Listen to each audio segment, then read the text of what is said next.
Nous allons nous intéresser maintenant aux variables de serveur.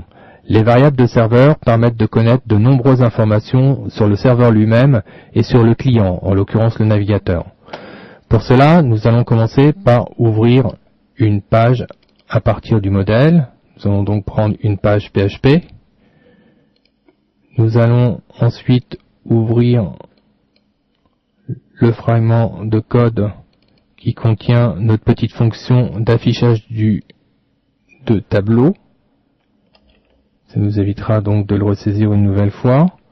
Et nous allons adapter ce code à notre nouveau tableau qui se nomme serveur.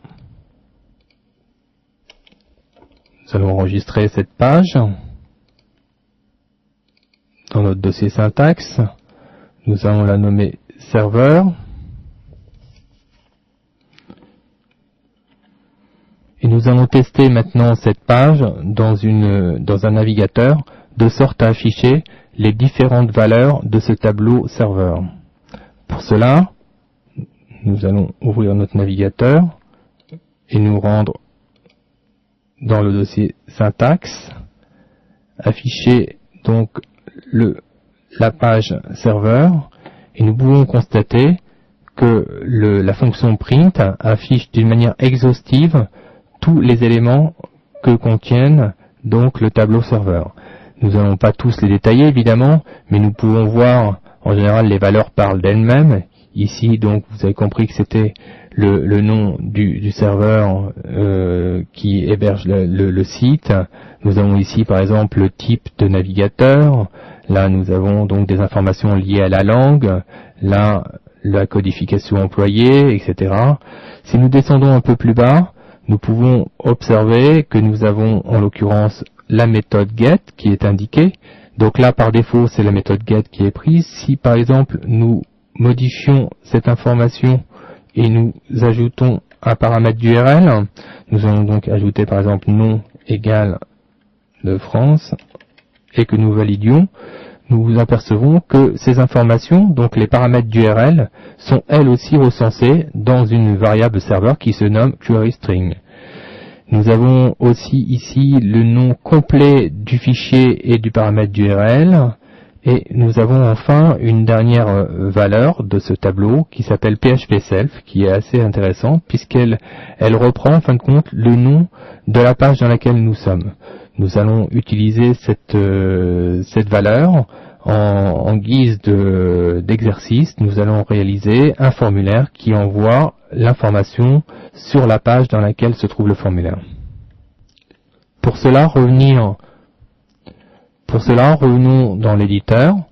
Nous allons maintenant ouvrir un formulaire à partir du dossier modèle.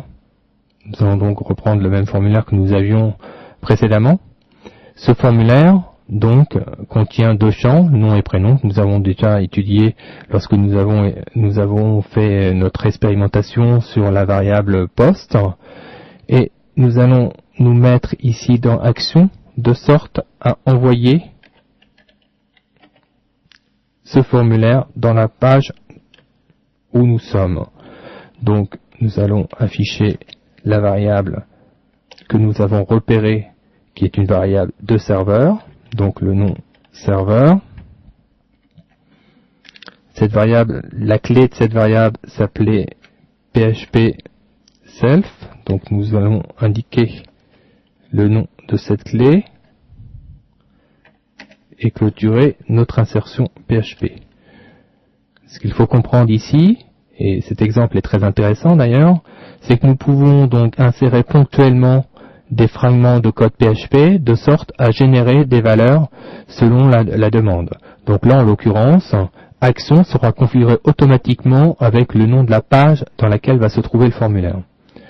À ce sujet, nous allons d'ailleurs enregistrer ce formulaire dans une page spécifique qui sera test, donc variable serveur, on va l'appeler test variable php self pour que ce soit plus explicite. Voilà. Et nous allons passer dans le navigateur pour le tester dès maintenant.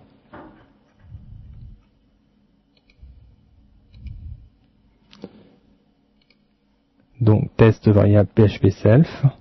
Nous avons notre navigateur qui affiche maintenant le formulaire. Si nous allons voir dans le code source de cette page, nous apercevons que si nous regardons l'attribut